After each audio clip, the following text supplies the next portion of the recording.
Shallow Death, a Hettie Shaw novel, written by Valerie Gee, narrated by the author. Prologue. Frightened, the gulls took wing.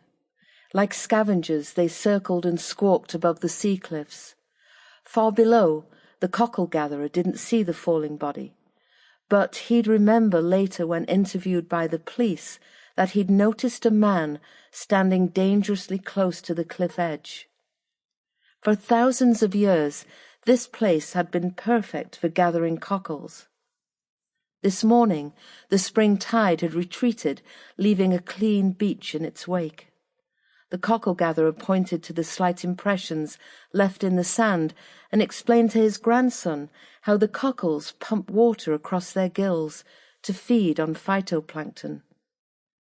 Digging with small trowels was back-breaking work, but after they'd collected their 8 pounds of cockles, a right granted by the Magna Carta in 1215, they gathered up their buckets and trekked back to the car.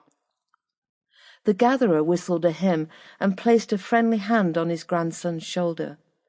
He loved Wales with all his heart, and this beach was as peaceful as a place could be.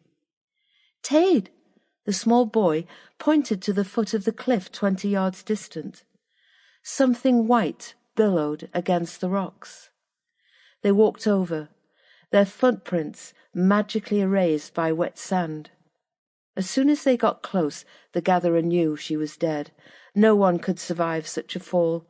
The body was like a discarded doll stuffed into a toy box, elbows and knees stuck in awkward death. He turned his grandson away. He didn't want him to see the skull split open like a coconut, with brains splattered across the rocks like goo.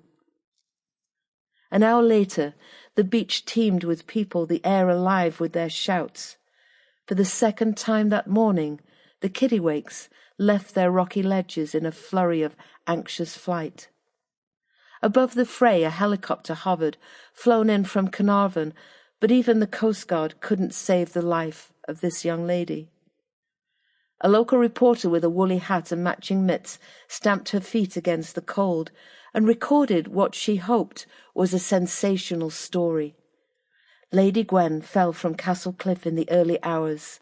She tried to squeeze information from a local sergeant who said they suspected suicide, but with so little to go on she had to pad the story with her own research. When a person falls... Sample complete. Ready to continue?